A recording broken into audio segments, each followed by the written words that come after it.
열왕기하 14장 17절에서 29절까지 다같이 한 음성으로 읽겠습니다. 시작. 이스라엘의 왕 여호아하스의 아들 요아스가 죽은 후에도 유다의 왕 요아스의 아들 아마샤가 15년간을 생존하였더라. 아마샤의 남은 행적은 유다 왕 역다의 지락에 기록되지 아니하였느냐. 예루살렘에서 무리가 그를 반역한 고로 그가 라기스로 도망하였더니 반역한 무리가 사람을 라기스로 따라 보내 그를 거기서 죽이게 하고 그 시체를 말에 실어다가 예루살렘에서 그의 조상들과 함께 다윗성에 장사하니라. 유다 온 백성이 아사랴를 그의 아버지 아마샤를 대신하여 왕으로 삼으니 그때에 그의 나이가 16세라. 아마샤가 그의 조상들과 함께 잔 후에 아사랴가 엘랏을 건축하여 유다에 복귀시켰더라. 유다의 왕 요아스의 아들 아마샤 제15년에 이스라엘의 왕 요아스의 아들 여로보암이 사마리아에서 왕이 되어 41년간 다스렸으며 여호와 보시기에 악을 행하여 이스라엘에게 범죄하게 한 느밧의 아들 여로보암의 모든 죄에서 떠나지 아니하였더라. 이스라엘의 하나님 여호와께서 그의 종 가드헤벨 아미떼의 아들 선지자 요나를 통하여 하신 말씀과 같이 여로보암이 이스라엘 영토를 회복하되 하맛 어기에서부터 아라바 바다까지 하였으니 이는 여호와께서 이스라엘의 고난이 심하여 메인 자도 없고 노인 자도 없고 이스라엘을 도울 자도 없음을 보셨고 여호와께서 또 이스라엘의 이름을 천하에서 없이 하겠다고도 아니하셨으므로 요아스의 아들 여로보암의 손으로 구원하심이었더라. 여로보암의 남은 사적과 모든 행한 일과 쌓은 업적과 다메섹을 회복한 일과 이전에 유다에 속하였던 하맛을 이스라엘에 돌린 일은 이스라엘 왕 역대 지략에 기록되지 아니하였느냐. 여로보암이 그의 조상 이스라엘 왕들과 함께 자고 그의 아들 스가랴가 대신하여 왕이 되니라. 아멘. 자, 오늘은 두 인물을 크게 보는 겁니다. 아마샤, 유다의 왕 아마샤와 그 다음 북이스라엘의 왕 여로보암을 보게 되는 겁니다. 근데 여로보암은, 여기서 여로보암은, 어디서 여로보암 많이 들었잖아요. 그죠? 그러니까 이 여로보암은 북이스라엘의 초대 왕 여로보암이 있었어요. 그리고 오늘 본문에 나오는 사람은 똑같은 이름인데 다른 사람이에요. 그래서 초대 왕을 그냥 여로보암이라 부르거나 여로보암 1세라 부르고 그냥 공통적으로 오늘 본문에 나오는 사람은 뭐라고 부르면 여로보암 2세라고 부릅니다. 예. 그래서 여로보암 2세라고 부르면 크게 어려움이 없을 것 같습니다. 그리고 18절에도 보면 유다왕 역대 지략에 기록되지 아니하였느냐 라고 28절에도 보면 이스라엘 왕 역대 지략에 기록되지 아니하느냐 하면서 어느 책에 또 공통적으로 기록되어 있다고 이야기하잖아요. 그러니까 역대 지략이 뭐죠? 그러면 또 사는끼리 모아놓고 역대 지략이 뭐면 역대기야 이거 아닙니다. 그렇게 갖다 붙이면 안 됩니다. 이 성경에 있는 책이 아닙니다. 그냥 다른 역사책입니다.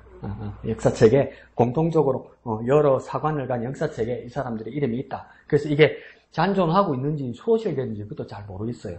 근데 여러 역사책들이 있어요. 그 중에 하나입니다. 그래서 오늘 본문을 따라가서 읽어보면 공통적으로 느끼는 어려움 중에 하나는 뭐냐면 동명이인입니다. 같은 이름에 여러 사람들이 있어요. 그러니까 이게 오늘 본문에 해당되는 인물만 간단히 계보를 봐도 첫 번째는 남유다 왕국 아마샤가 나오니까 뭐냐면 아마샤의 아버지가 누구냐면 요아스입니다. 그 7살에 그 왕이 되었던 사람 아달랴를 이기고 그래서 요아스, 아마샤, 그 다음 아마샤가 죽고 나서 누가 됐다고 이야기합니까? 아사랴가 왕이 되었다고 이렇게 돼 있죠. 22절에. 그러니까 요아스, 아마샤, 아사랴 이렇게 가는 겁니다. 그러니까 오늘 중심으로 볼 것은 가운데 있는 사람 아마샤를 봅니다. 그래서 여기 요아스가 있는데 나중에 북왕국 여로보암 2세를 볼 때도 보면 뭐냐면 크게 보면 예후가 새 왕조를 이끌었잖아요. 그죠? 그 아합 가문을 다 멸망시키고 있어 예후, 요아스. 여기 또 요아스라는 사람이 나와요. 그런데 앞에 7살의 왕 됐던 요아스 아닙니다. 그 다음 요아스, 그 다음 오늘 중심으로 볼 사람입니까? 여로보암. 근데 여로보암 2세죠. 그냥 2자를 다 써놓으면 되겠죠, 뒤에. 여로보암 2세, 그 다음 스가랴 이렇게 되는 겁니다. 그래서 이게요, 똑같은 사람인데 또 문제가 뭐냐면, 열왕기에 써놓은 이름하고 역대기에 써놓은 이름이 비슷한 노래한데 또 발음을 다르게 써놨어요, 이게. 그러니까 앞에 지금 뭐냐면 그 왕 때 아하시아, 북이스라엘 왕 중에 엘리사 시대에 아합의 아들 아하시아의 동생 요람 이렇게 됐잖아요. 근데 제가 앞에 계속 요람 대신 뭐라고 썼냐면 요호람이라고 썼거든요. 그러니까 요호람 같은 사람이에요. 근데 열왕기는 요람이라고 써있고 역대기는 여호람이라고 써있어요. 그 다음 오늘 제일 내가 이게 막 헷갈리고 마음을 이렇게 깜빡하고 있었던 게 뭐냐면 남유다 왕국은 요아스가 되고 오늘 중심에 나오는 아마샤가 되고 아마샤의 아들 그냥 누가 왕이 되었다고 끝났잖아요. 그 아사리아죠. 아사리아. 근데 아사리아가 누굴까? 이런데 역대기에 이 이름이 나옵니다. 우시아입니다. 우시아. 아사리아하고 우시아하고 똑같아요. 이름이. 근데 우시아는 누구냐면 그 큰 사건이 있었던 사람이에요. 누굽니까? 나비에 걸려서 죽죠. 왕인데. 말 안 들어서. 왜 그러냐면 왕은 왕의 일인데 제사장이 일을 하려고 뭡니까? 자기가 분야에 가다가 뭡니까? 제사장하고 한판 붙어서. 근데 하나님께서 누구 편을 듭니까? 자기 자리를 지키는 게 맞다고 생각되니까 하나님과 우시아에게 나병이 들게 했죠. 그 아사리아가 우시아와 같은 사람입니다. 그럼 이래 복잡한 걸 목사님 알아야 됩니까? 전반부에는 유다왕 아마샤에 대해서 이야기하고 후반부 13장부터는 그러면 이스라엘 왕 여로보암 2세만 한다만 이렇게만 생각합시다. 자, 앞에는 남유다 아마샤. 그 다음 뒤에는 뭡니까? 북이스라엘 여로보암 2세. 오늘 두 사람만 본다 이렇게 생각합시다. 자, 그래서 이 본문 첫 단락에 보면 그 17절에서 22절까지를 보면 유다왕 아마샤에 대해서 이렇게 말씀하고 있습니다. 그래서 아마샤의 아버지가 누구냐면 우리가 잘 알고 있는 7살의 왕이 되었던 요아스입니다. 요아스가 왜 유명한 왕이 되고 처음에는 훌륭한 왕이 될 수 있었냐면 고모부는 여호야다였고 고모는 뭡니까? 여호세바였습니다. 근데 여호야다는 누구였습니까? 제사장이었죠. 근데 누굽니까? 요아스의 할머니가 누구였습니까? 아달랴죠. 아달랴는 누구의 딸입니까? 아합과 이스벨의 딸이잖아요. 그래서 남유다에 와서 자기 후손들, 자기 아들, 자기 자손들 싹 다 죽여요, 왕족들. 그리고 왜 그럽니까? 자기가 왕이 되려고. 그리고 왕이 되면서 뭡니까? 엄마, 아빠가 가져온 바알과 아세라를 뭡니까? 예루살렘에 다 설치하는 거죠. 그러니까 뭐가 이게 허점이 생겼냐면 자기들의 신, 아합과 아세라를 열심히 섬기다 보니까 어디에 관심이 없습니까? 여호와 하나님에 관심이 없잖아요. 진짜 머리 좋죠. 여호야다와 여호세바가 뭡니까? 어린 요아스, 1살짜리 요아스를 어디다 숨깁니까? 여호와의 성전에 숨긴다니까 안 찾아오는 거예요. 안 찾아오는 거예요. 그러니까 교회가 핍박받고 다른 종교가 만약에 막 융성하면 교회에 관심을 안 가지는 거예요. 그게 누구에 있겠냐 싶었던 거죠. 그래서 이 아이를 6년 동안 감춥니다. 6년 동안 감추고 나서 어떡합니까? 여호야다와 제사장 여호야다와 여호세바가 어떡합니까? 이제 혁명을 일으키죠. 그래서 아달랴를 처치를 합니다. 그래서 이 동안은 한 40년 가까이 30년 전반까지 아닌가 한 20년 전반 되나? 이때까지는 요아스가 정치를 잘 합니다. 정치를 왜 어린 요아스가 왜 정치를 잘 할 수 있을까요? 고모부가 제사장이니까 하나님이 말씀하는 율법을 그대로 눈앞에 갖다 대주는 거예요. 그러니까 바울도 그 이야기 하잖아요. 갈라디아였습니까? 거기서 율법은 뭐라고 비유합니까? 몽학 선생이라고 개혁 한글에서 그렇게 했죠. 개혁 개적에는 또 다른 말인데 몽학 선생이란 말은 뭐냐면 말 가르쳐 주는 거예요. 말. 그러니까 애들 엄마 아빠 이런 것처럼 그러니까 젖을 먹이는 부잣집에 젖을 먹이는 엄마를 그러니까 유모라고 이야기하잖아요. 부잣집에는 뭐까지 있냐면 말을 가르치는 엄마가 또 따로 있었던 거예요. 그래서 그걸 몽학 선생 엄마라고 이야기합니다. 그러면 애가 하나님의 말씀을 우리가 가나 다라 마바사 나라 말씀이 딩국에 달해 문자와 서로 사마띠 아니할세 이렇게 막 가르치는 게 아니고 그걸 가르치는 게 아니고 그러니까 하나님의 말씀을 가르쳤어요. 가가 거기요 와야 오요 오유 우이 이렇게 안 가르치고 그러면 처음에 하나님의 말씀을 어린아이에게 가르쳤을 때 이게 무슨 말인지 애가 알까요 모를까요? 모르죠. 몰라도 뭐합니까? 계속 가르치죠. 그래야 된다는 거예요. 애가 뭐 알고 나면 시간 나고 뭐 정신 들을 때 그때 하나님 말씀이 그러면 안 된다는 거예요. 6살짜리 애가 하나님 말씀 율법 창세기 출애굽기 레위기 민수기 신명기 가르치면서 뭔 말인지 어떻게 할 거예요. 모세기 율법 가르치면 뭔 말 할 거니까 가르치지 말자가 아닌 거예요. 고모부는 어떡합니까? 왕으로 대우하면서도 이 어린 조카를 하나님 앞에 세기 위해서 하나님 말씀을 몽학 선생으로 계속 입에 넣어주는 거예요. 계속 입에.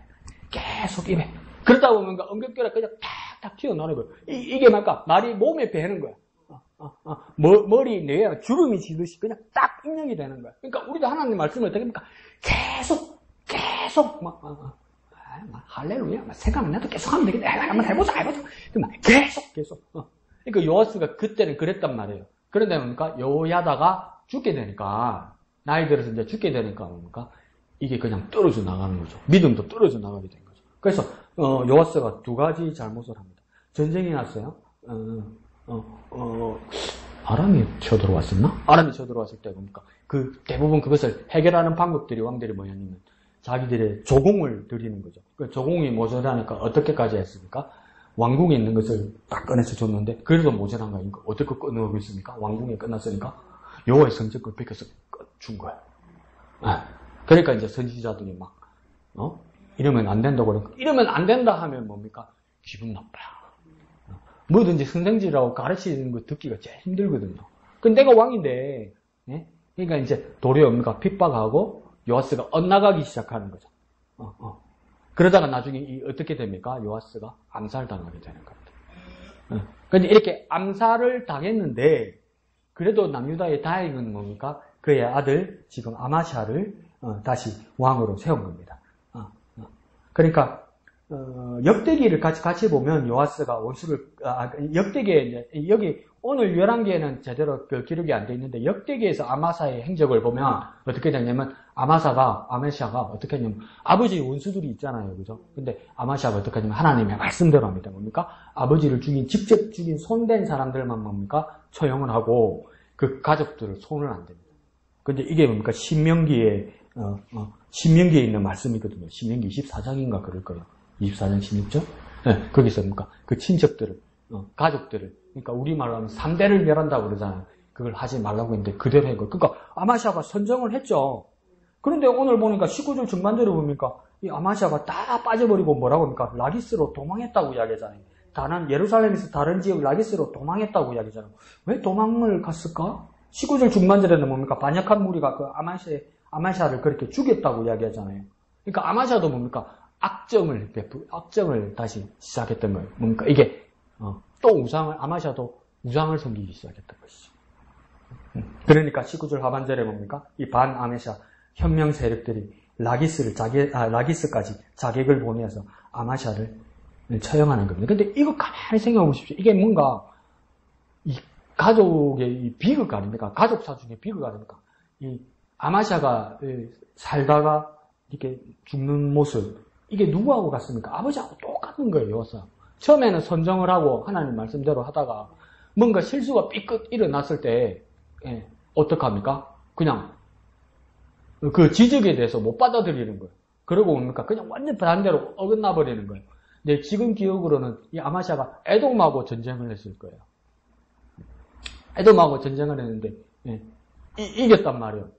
근데 이게 너무 아마샤가 기분이 좋은 거예요. 근데 이게 아마샤가 결정적인 실수를 뭐냐면 에돔을 정벌하고 에돔 땅에 딱 들어갔는데 에돔 사람들은 에돔들이 신을 섬길 거 아니에요. 다른 신을 섬길 게 아니에요. 근데 아마샤가 보고 뭐냐, 멋있는 거야.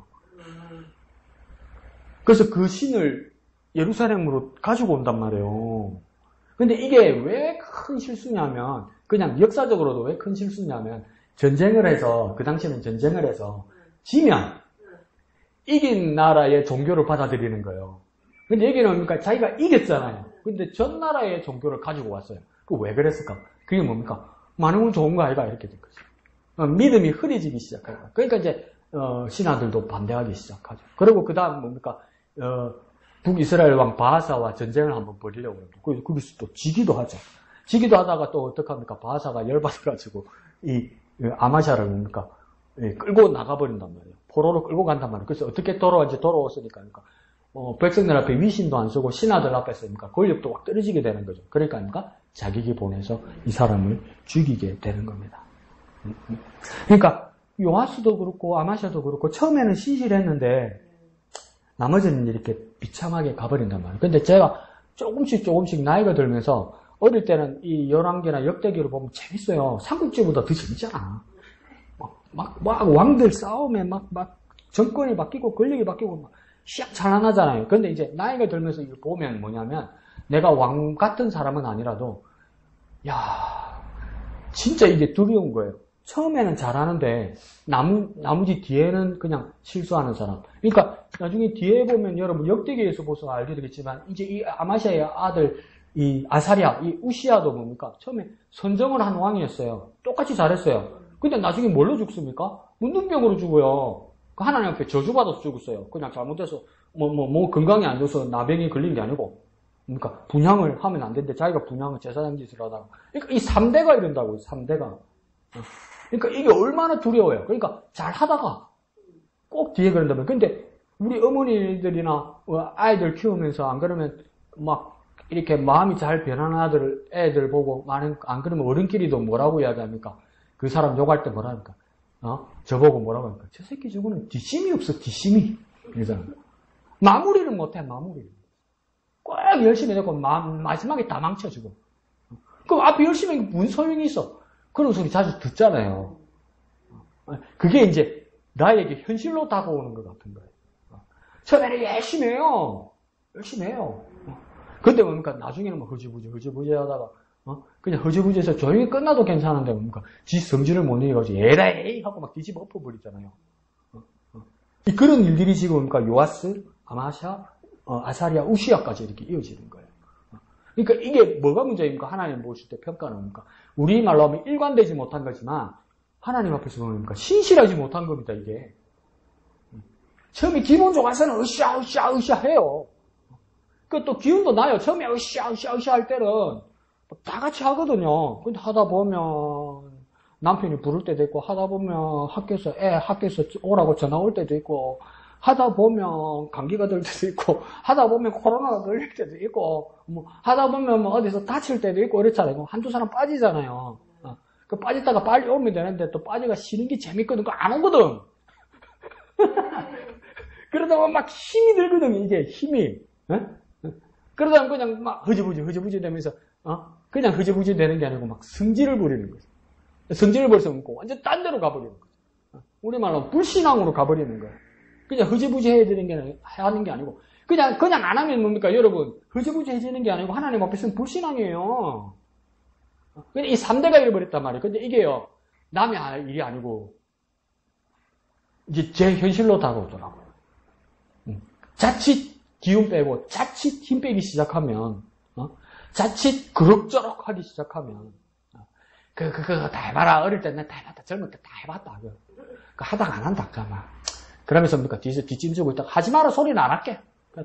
하다가 딱 실패하면 뭡니까? 뒷짐 딱 지고.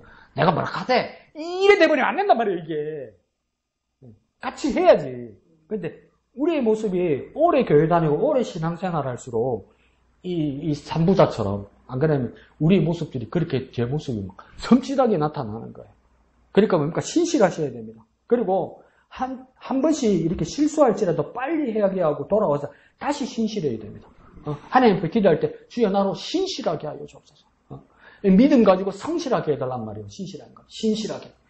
그런 찬양이 있었죠. 두란노 올레이션스에 신실하게 거룩하게 살게 하소서. 이러잖아요. 정말 내 고집이나 내 의지로는 안 되는가 봐요. 그러니까 막 기도하고 몇 번이나 반복해서 막 그 하나님 앞에 기도하잖아요. 신실하게 거룩하게 살게 해서 내 신실할게요. 잘 봐주세요. 이게 안 되는 거예요. 다 알아요. 그냥 우리 기도합시다. 주여 나를 신실하게 하소서. 자칫 내가 실수하더라도 거기서 포기하지 말고 회개하여 다시 신실하게 하여 주소서. 신실하게 하시고 회개하여서 다시 신실하게 하여 주소서. 제발 그건 하지 맙시다. 이왕 베리 에라이 몰라 이거 하지 말자고요. 예수 믿는 사람이 믿음 생활하는 사람이 에라이 몰라 이제 안 되는 거야. 이왕 베리 그냥 나 자빠진다 이건 하지 말잔 말이요. 어떻게 하면 됩니까? 우리는 신실하게 하소서. 회개하여 다시 신실하게 하소서. 다시 돌아와서 신실하게 하소서. 그렇게 기도하는 저와 여러분 되시기를 부탁드립니다. 한번 해볼까요? 신실하게 하소서. 회개하여 다시 신실하게 하소서. 네, 지금 내게 힘을 주셔서 신실하게 하소서. 내가 자칫 실수하고 잘못할지라도 다시 돌아와서 회개하여 신실하게 하여 주옵소서. 포기하지 마시고 발기하시고 주님 앞에 신실하게 하여 주옵소서. 그렇게 기도하는 저와 여러분 되시기를 부탁드립니다. 자, 그래서 10줄의 혁명군에 의해서 아마샤가 죽고 다른 계보가 나올 줄 알았는데 여전히 그의 아들 아사랴가 왕위에 앉습니다. 여전히 희망을 가지고 있습니다. 어떤 겁니까? 하나님의 계획은 여전히 유다 지파 다윗의 후손으로 이어진다는 것에 대한 희망을, 소망을 놓지 않는 거예요. 아무리 절망스러운 상황에서도 주님 오신다. 이 상황을 그게 옛날 이야기인가? 진짜 안 오는 거 아닌가? 부활이라는 게 말이 되나? 처녀가 애를 낳았다는 게 말이 되나? 아이고 애를 배도 할 말이 있다더만 이런 식으로 무마시키지 말란 말이에요. 예수 믿은 지 오래됐다고 해서 배운 게 많아서 아는 게 많아서 상식이 많아서 과학을 알게 돼서 인문학을 알게 돼서 사람들이 사는 방식을 알게 돼서 믿음이 희미해지지 말란 말이에요. 주님 약속하신 그대로 뭡니까? 아무리 저 왕가에 대한 원한을 가지고 있고 이가 갈려도 여전히 뭡니까? 그의 아들 아사랴를 통해서 왕위를 이어주는 방법, 그 이유는 뭡니까? 위험할지라도 복수당할지라도 위험할지라도 여전히 그 사람에게 왕위를 이어주는 이유는 뭡니까? 그를 통해서 메시아가 나타날 거란 말이에요. 그를 통해서 그리스도가 나타나실 거란 말이에요. 그를 통해서 그가 우리를 구원하실 거란 말이에요. 그걸 절대 포기하지 않는 말이에요. 그럼 우리가 이제 포기하지 않고 가져야 될 믿음은 뭡니까? 주님 다시 오신다. 주님 다시 오신다. 올라간 그 본 모습 그대로 주님 다시 오신다. 영혼으로 오는 것이 아니라 그림으로 오는 것이 아니라 요즘은 세상에 발달해서 AI나 홀로그램으로 3차원, 4차원으로 막 그림처럼 진짜처럼 보이는 것처럼 그걸 막 동원해가지고 예수님 오시는 것처럼 영상으로 오실 것이다. 소리로 오실 것이다. 그래 말하지 말고 진짜 오신다. 주님 오신다. 나는 그 주님을 기다린다. 이거 희미해지지 말란 말이에요. 아무리 불안한 일이 오고 아무리 불행한 일이 오고 아무리 손해를 감내할 일이 있을지라도 이것은 양보하지 말란 말이에요. 주님은 진짜 오신다. 주님은 확실하게 오신다. 그래서 바울이 뭐라고 합니까? 우리에게 부활이 없으면 우리가 세상에서 가장 불쌍한 자라고 이야기하잖아요. 여러분 뭐 때문에 예수 믿고 뭐 때문에 교회 오고 뭐 때문에 핍박받고 뭐 때문에 조롱받고 뭐 때문에 갈등이 있으면서 교회 옵니까? 바울은 뭐라고 이야기합니까? 부활 때문에 그렇다는 거 아니에요. 예수님 다시 오시는 것 때문에 그렇다는 거 아니에요. 근데 교회 와가지고 위로받고 교회 와서 사람 만나고 교회 와서 사귀고 교회 와서 비즈니스하고 교회 와서 돈 벌고 그 목적으로 하면 세상에서 교회 안에서도 가장 불쌍한 자라고 바울이 이야기하는 거란 말이야. 어떤 손해와 어떤 위험을 감내할지라도 다시 오실 우리 주 예수 그리스도 이것은 양보하거나 포기하거나 협상하지 마세요. 뭐 말이 그렇지 오시겠나. 또 그러면서 나이 세가면서 이럽니다. 오시기 전에 내가 먼저 가겠다. 자꾸 막 이러면서. 오늘 오시면 어떡할 건데? 오늘 내가 죽은데 주님께서 간뚜껑 열고 일어나라 이러면 어떡할 건데? 그 서툰 말이 얼마나 부끄럽겠어요. 그 실없는 말들이 얼마나 무한하겠어요. 주님 눈앞에서.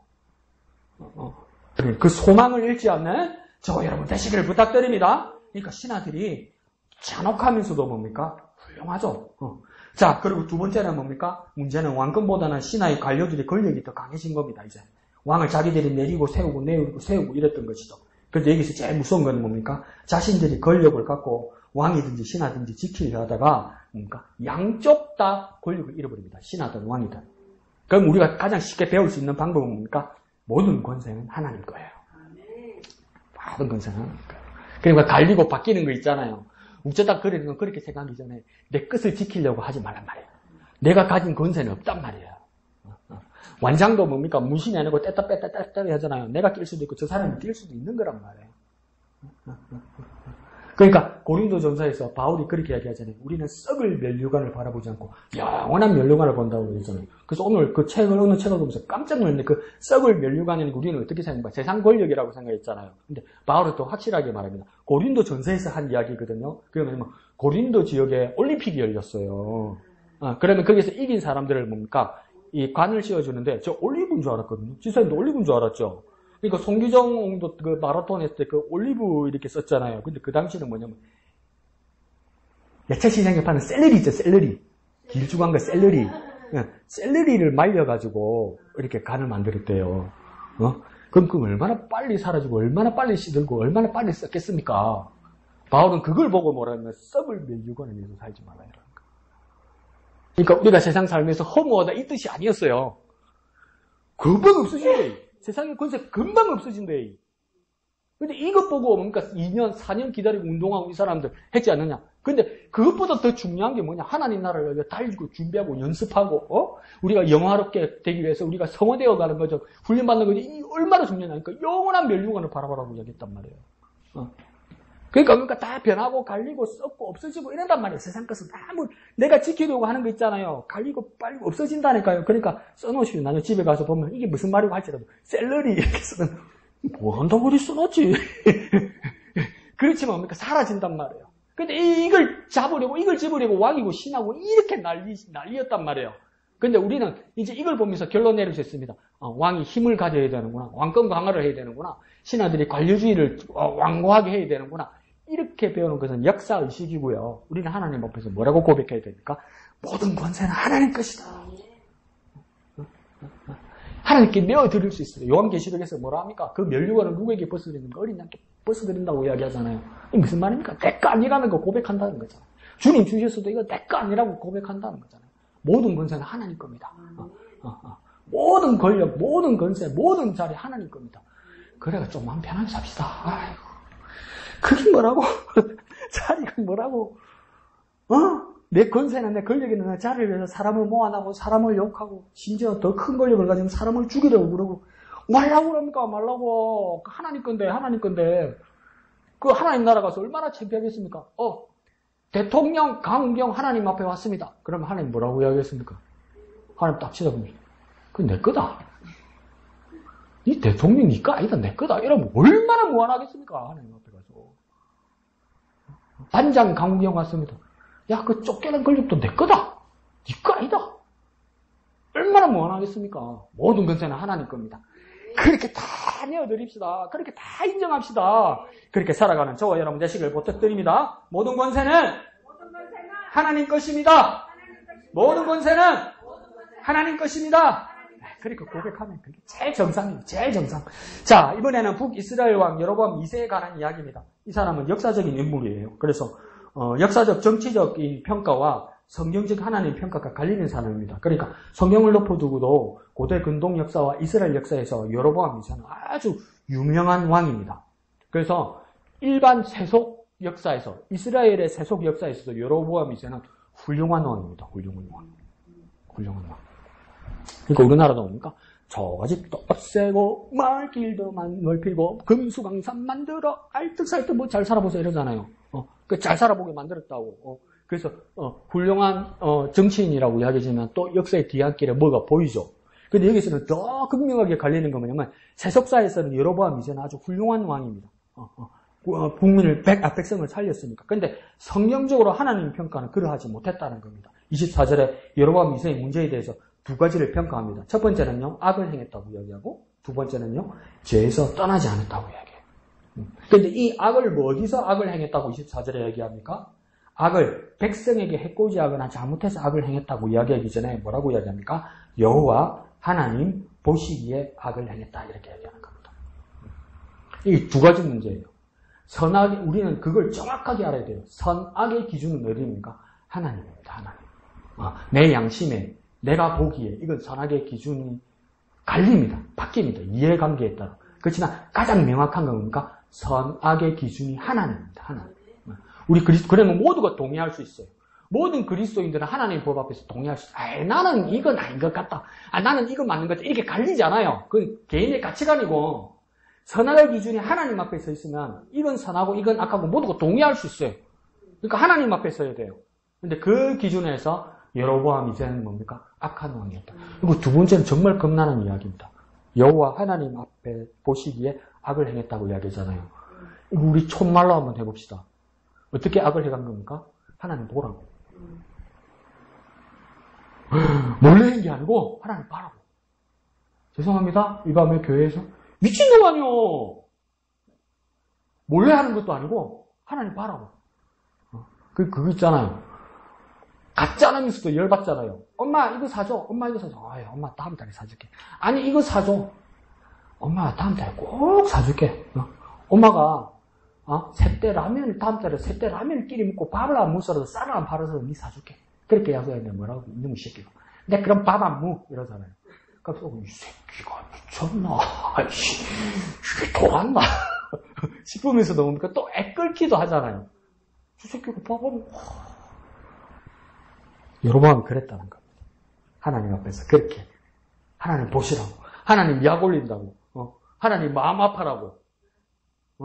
이러면 하나님께서 뭐 어떻게 자기한테 뭐 어떻게 해줄 줄 알고. 하나님 보시기에. 큰일 납니다. 이러면 진짜. 큰일 납니다. 엄마는 내 같아서 그래. 그래도 밥 먹어야 안 되겠네. 아버지한테 뜰기나면 이 새끼 묻지 마. 니 장갑 이러잖아요. 그럼 어떡할 거요. 그랬다는 것이죠. 두 번째는 그 모델, 그 제약의 모델이 되는 사람이 누구라고 이야기합니까? 여로보암의 느바스의 아들 여로보암의 모든 죄라고 이야기하는 것이죠. 그러니까 여기서 여로보암은 누구입니까? 그 옛날에 북이스라엘을 건국한 첫 번째 왕을 이야기하는 겁니다. 이 사람입니까? 베델과 단에다가 송아지 우상을 세워놓고 여기다가 경배하라고. 여기가 하나님이라고 이야기했던 사람이죠. 그래서 제약을 따를 때 아합 이전에 뭐라고 합니까? 느바스의 아들 여로보암의 죄를 따랐다 이렇게 이야기하잖아요. 그러니까 제약의 스탠다드, 제약의 표본이 된 겁니다. 아이고. 근데 이게 좀 슬프지 않습니까? 1세, 2세를 다 떼면 뭡니까? 지금 여로보암 왕이 그때 여로보암을 본받은 겁니다. 여로보암이 여로보암을 본받은 거예요. 근데 여로보암의 뜻은 뭐냐면 엄청 좋은 뜻입니다. 백성들을 번성하게 한다 이런 뜻이에요. 우리나라 치면 뭡니까? 홍익인간. 홍익인간이 뭡니까? 널리 사람들을 복되게 한다. 여로보암도 뭡니까? 백성들을 번성하게 한다 이런 뜻이었어요. 근데 백성들을 번성하게 한다니까 제약을 번식시킨 거예요. 근데 이것도 뭡니까? 지가 창조해낸 것도 아니고 지금 여로보암 이세는 뭡니까? 할배 나 이름하고 똑같은 여로보암의 죄를 따랐다. 그러니까 사람들이 보면 뭡니까? 저 여로보암 같은 새끼 이렇게 된 거 아니에요. 여로보암이 여로보암을 따라한 거예요. 그러니까 여로보암 2세가 여로보암 1세를 롤 모델로 삼았다는 겁니다. 그러니까 그 일은 뭡니까? 여호와 보시기에 악을 행했다는 거죠. 그러니까 이게 탄식할 이야기죠. 여로보암은 여로보암 되지 말았어야 합니다. 여로보암은 여로보암 되지 말았어야 돼요. 이때 여로보암은 그때 여로보암을 따르지 말았어야 돼요. 자기 이름이 여로보암이니까 찾아봤겠지. 근데 이게 참 안타까운 게 지금 뭐냐면 그 아합의 집안 아하시야, 요람, 여기서 이제 여우가 다 죽이고 뭡니까? 자기 왕정을 일으키면서 예후, 요아스, 그 다음 요아스, 여로보암 이렇게 넘어오는 거란 말이에요. 근데 예후에 대한 평가를 할 때도 하나님께서 엘리사의 생도들을 시켜서 뭡니까? 하나님 뜻을 전했단 말이에요. 그래서 아합의 신관들을 심판하라고 그랬단 말이에요. 그래서 예후가 그대로 다 했어요. 근데 하나님의 평가가 뭐였습니까? 예후는 하나님 뜻대로 했는데 얼만큼 못했다고? 전심으로 못했다고 이야기하잖아요. 자, 근데 이 전심으로 하지 않는 이 가풍이 또 내려옵니다. 이 북쪽에서는 또 이렇게 합니다. 저쪽에서는 남쪽에서는 잘하다가 마지막에 다 뒤엎는 판. 이쪽에서는 뭡니까? 할배 때부터 하는데 뭡니까? 남겨놓고 이거 뭐라고 해야 할까요? 은큼한 거 있죠. 하나님 앞에 하는 척 하면서 은큼하게 하는 거. 이게 내려와요, 이게. 근데 뭡니까? 하나님 앞에서 딱 들키는 거죠. 이게 안타까워요. 그러니까 교회도 와요. 예배도 해요. 헌금도 해요. 사람들과 교제도 해요. 근데 내 한 캔에 보면 뭡니까? 결정적일 때 뭔가 이상하다. 이게 하나님 평가가 되는 사람이란 말이에요. 그러니까 역사적으로도 사회적으로도 왕조 입장에서도 뭡니까? 훌륭한 왕이에요. 근데 하나님 보실 때는 뭐라고 하나님 변합니까? 아닌데 이렇게 되는. 그러니까 우리가 정말 교회 와서 열심히 하고 믿음 생활 열심히 하고 이렇게 하는데도 사람들한테 인정을 받기도 하고 저 사람 주일날 건들지 마라 교회 가는 사람이다. 온 가족들과 온 사람들이 그렇게 이야기하고 교회 와서도 집사님 오셨어요. 목사님 오셨어요. 막 나와요. 여전히 교회 오시고 말씀 감사합니다. 칭찬 감사합니다. 기도 감사합니다. 이러는데 하나님 앞에 딱 간데 하나님 이러면 얼마나 성취돼요. 얼마나 성취돼요. 하나님 왜요? 이러면 온 마음이 아니야. 이러면 얼마나 성취돼요. 근데 이 집안 전체로 이러는 거. 아이고. 자, 25절에 그런데 느닷없이 우리에게 반가운 눈이 익은 선지자 한 사람의 이름이 등장합니다. 누구입니까? 요나라고 이야기합니다. 근데 열왕기를 보니까 불안하죠. 또 똑같은 이름의 다른 사람인가? 저도 불안하더라고요. 그 동명이인일까? 근데 아닌 것 같아요. 진짜 요나서를 쓴 요나 같아요. 왜냐면 요나가 한 대선언에 뭐라면 여로보암이 이스라엘 영토를 회복할 것이라 이렇게 말을 했단 말이에요. 그러면 또 우리 이렇게 생각합니다. 하나님 평가가 여로보암 2세는 하나님 앞에 신실하지 못했다고 이야기하는데 하나님 왜 악한 자를 하나님 일꾼으로 쓰시나 이렇게 고민되기도 할 겁니다. 그죠? 하나님 선한 사람을 선한 일로 쓰시고 하나님께서 지정한 사람을 쓰시면 되는데 왜 악한 자들을 하나님의 일꾼으로 쓰시나? 그리고 좋은 일로 이스라엘 영토를 회복하는 큰 일로 하나님 쓰시나? 그렇게 우리가 의문이 들 수도 있습니다. 그런데 무신론자들의 입장에서 역사들을 둘러보고 또 경제, 정치 전문가들 입장에서 보아도 그때 순간순간에 이 사람은 이만한 제목이 안 되고 이 사람은 정말 착한 사람도 안 되고 이 사람은 실력자도 아닌데 그 시간에 그 타이밍에 쓰임받는 사람들 있죠. 그 여로보암이 그런 일을 했다는 겁니다.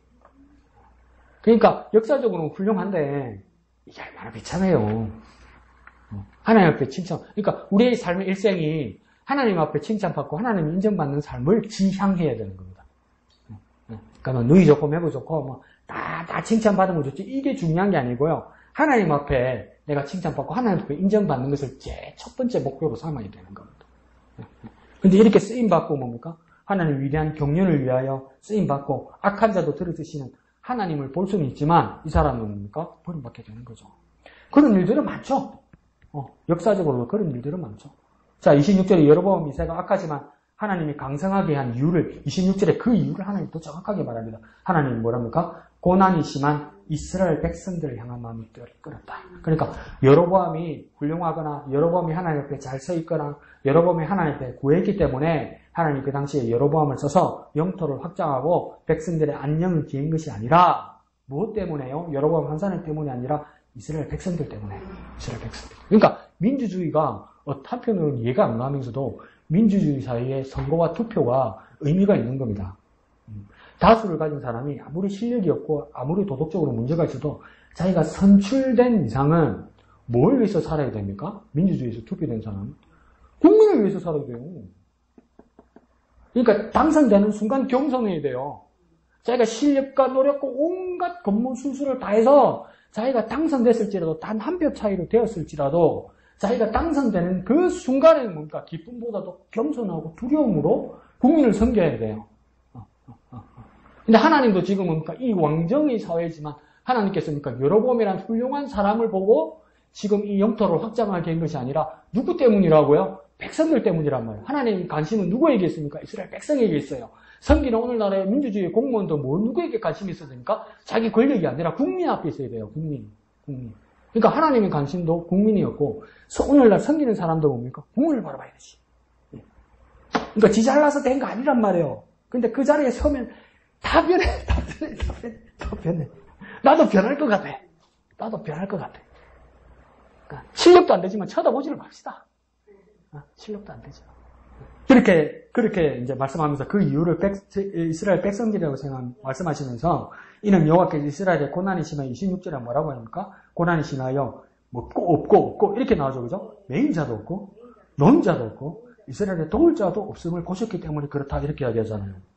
이게 무슨 말이지? 알듯하면서도 메인 자도 없고 노인 자도 없고 이스라엘 도울 자도 없음을 보셔서 하나님께서 하셨다. 이 한글 개정 성경이 좀 어렵게 번역한 거예요. 다른 번역에서 아주 쉽게 써놨어요. 이게 무슨 말이냐면 메인자는 누구냐면 종을 이야기합니다. 노예. 예. 그리고 노인자는 누구겠습니까? 자유인, 주인들을 이야기하는 겁니다.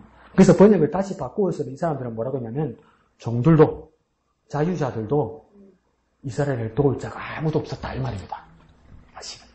다 없고 새치도 없고 이게 이 뜻이 아니야. 이러면 이게 무슨 말이지? 그러면 또 여러분 그렇죠? 믿음으로 그냥 보세요. 그럼 할 말은 없는데 이건 무슨 말이냐면 노예들도 도움을 받지 못하고 자유인 종들도 도움을 받지 못한다는 겁니다. 그래서 이 노예들도 자유인들도 이 이스라엘을 도울 사람이 이스라엘에 아무도 없더라. 아무도 없으니까 뭐니까 우리 옛날 코미디 말로 그러면 내가 하리 이렇게 된 거예요. 이 내가가 누구입니까? 하나님밖에 없었다 이 말이에요. 그래서 하나님이 누굴 들으셨다는 겁니까? 그나마 썩어도 준치니까 여로보암을 쓰셨다 이렇게 되는 거예요. 그러니까 여로보암이 잘해서 된 게 아니고 누구도 도울 자가 없어서 이 불쌍한 백성들을 도울 자가 없어서 잘난 사람이든 못난 사람이든 아무도 없어서 하나님께서 여로보암을 쓰셨다. 이걸 알았어야 되는 거죠. 여로보암이. 27절에 그래서 하나님은 이제 제1 북이스라엘 백성과 밀접한 여로보암 2세를 손으로 구원하셨다 이 말입니다. 그러니까 눈에는 여로보암 2세의 승승장구 승리를 보겠지만 사실은 우리는 뭘 봐야 됩니까? 26절의 말씀을 따라 하나님이 주된 관심과 눈을 떼지 못하는 것은 뭡니까? 이스라엘 백성의 구원입니다. 백성의 구원입니다. 교회의 존재의 이유가 뭡니까? 예수의 이름으로 사람을 구원하는 일입니다. 그를 위해서 하나님께서 우리를 들어 쓰실 것인데 귀하게 쓰임받고 하나님께 칭찬받을 수 있도록 겸손히 헌신해야 됩니다. 겸손. 니 내 때문에 받았다 이러지 말고 겸손. 자, 그래서 하나님은 죄인되었던 우리를 구원하시기 위해서는 무슨 일이든 하시는 분입니다. 나쁜 놈도 들어 써야 되는 거예요. 왜요? 백성들을 사랑하시기 때문에. 그 증거가 무엇이니까 하나뿐인 아들 당신의 독생자 예수를 십자가의 제물로 바친 겁니다. 자기 아들을 바치기까지도 누구를 관심을 가지고 있은 겁니까? 세상의 불쌍한 영혼들, 사람들을 생각하고 있었던 겁니다. 그래서 예수님도 이해하셨기 때문에 요한복음 3장 16절에 말씀이 나오는 겁니다. 요한복음 3장 16절의 말씀에 화자가 누굽니까? 그 말을 하는 자가 누구입니까? 요한복음 3장 16절에 그 말을 한 자가 누구입니까? 또 하나님 가지 말고 그 말을 한 자가 누구입니까? 누구에게 한 말입니까? 니고데모에게 한 말이에요. 그럼 니고데모에게 누가 한 말입니까? 내가 딱 가르쳐줬다. 요한복음인데. 요한이 했다고? 요한복음이니까? 그럼 틀렸다 말할 수가 없잖아. 그래 말하면. 자, 니고데모에게 그날 밤 누가 이야기한 겁니까? 예수님이 말씀하셨어요. 그러면 예수님이 말씀하시는데 하나님이 세상을 이처럼 사랑하사 이랬잖아요. 예수님은 뭘 아는 겁니까? 하늘에 계신 내 아버지 하나님이 세상을 이처럼 사랑하시는데 뭐까지 준비할 것까지 아는 겁니까? 독생자를 주셨다. 독생자를 내주시는 것. 나를 내어주시기까지 사랑하신다는 걸 예수님은 완전하게 이해하신 거예요. 완전하게 알고 계신 거예요. 완전하게. 아버지 하나님의 사랑을 완전하게 알고 계신 분은 누구밖에 없는 겁니까? 예수님밖에 없는 거예요. 근데 그걸 예수님 자기 이름으로 고백하는 거예요. 몰라. 내는 왜 세상에도 안 나왔는지. 몰라. 십자가를 지러 안 되고 하기도 싫고 하면 아플 것 같고 사흘로 무덤에 같이 있으려니 그것도 그렇고 골치 아프다. 뭐 때문에 그런지는 모르겠다.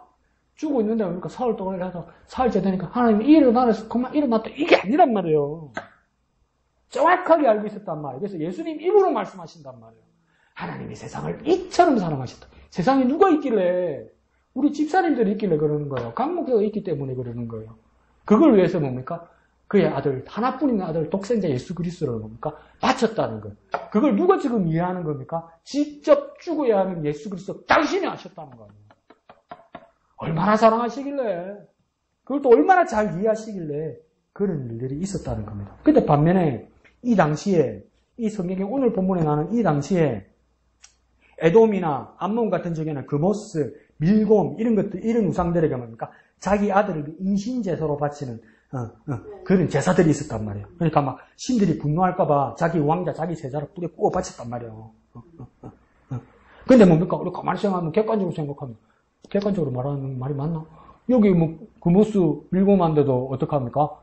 아들 바치고, 그죠? 여기도 하나님도 뭡니까? 자기 아들 죽여 바치고 뭐가 다르냔 말이에요. 그것도 거기 끄떡끄떡하면 큰일 나는 거예요. 근데 고민이 되잖아. 여기도 아들 바치고 하나님도 아들 바치고 뭐 똑같이 나쁜 아버지네. 그렇단 말이에요. 근데 그모스 신과 하나님 아버지는 어떻게 다른 겁니까? 그모스 신에게 아들을 바치는 사람들, 왕들은 뭡니까? 아들을 희생하고 자기 살려고 하는 거예요. 자기 살려고. 나 안 죽으려고, 나 복 받으려고 새끼까지 죽이는 거예요. 죄송합니다. 굽어 바치는 거예요. 나 살라고, 나 좋으려고. 근데 하나님은요, 죄악 가운데 있는 백성을 구원하려고 자기 아들을 내어주신 겁니다. 하나님 당신 살려고 그런 게 아니라 더 불쌍하고 더 주고 마땅한 사람들이 불쌍하고 국민에게 있어서 자기 하나밖에 없는 자기와 똑같은 자기 분신의 아이를 바쳤다는 겁니다. 자기 자녀가 여러 명이라도 그 아들이, 그 아이가 어떻게 유명을 달리하면 가슴에 묻고 그걸 못 잊고 괴로워하는데 하나밖에 없는 아들이면 뭡니까? 자기 자신이죠. 자기 자신이죠. 여기는 자기 자신이죠. 하나밖에 없는 일. 섬기는 집사는 자기 자신이 아닙니다. 며느리 겁니다, 이제. 자기 자신이란 말이에요. 하나님 자기 자신이란 말이에요. 예수 그리스도는 자기 자신이란 말이에요. 그러면 자기 자신을 왜 바쳤냔 말이에요. 우리를 구원하시기 위해서, 우리를 사랑하기 위해서 바쳤단 말이에요. 그러니까 정말 다르단 말이에요. 하나님은 뭐 하시려고 그런 겁니까? 나를 사랑하셔서 나를 구원하시려고 희생하셨단 말이에요. 하나님 왜 희생하시고 왜 죽으셨냔 말이에요. 나를 사랑하셔서 나를 구원하시려고 그러셨단 말이에요. 이거 잊어서는 안 된단 말이에요. 이게 복된 소식이고 이것보다 더 큰 음영도 없고 이것보다 더 큰 소식, 이것보다 더 큰 뉴스는 없단 말이에요. 이걸 잊어버린 사람들, 이걸 아직도 듣지 못한 사람들, 이전에 들었는데 잊어먹은 사람들 찾아가서 다시 일깨우는 것이 뭡니까? 오늘날 우리 목양 공동체의 일이란 말이에요. 정말 하나님이 당신을 사랑하셔서 여전히 다시 구원하시기를 원하신다. 다시 구원의 자리로 부르시기를 원하신다. 그 자리로 나오라. 그 일을 하는 저와 여러분 되시기를 걸어가신 예수님의 이름으로 축원드립니다. 하나님은 나를 사랑하셔서 구원하시고 희생하신다. 하나님의 사랑을 기억하고 하나님의 구원과 하나님의 희생을 기억하는 저와 여러분 되시기를 부탁드립니다. 한번 해볼까요? 하나님은 나를 사랑하셔서 나를 구원하시려 희생하셨다.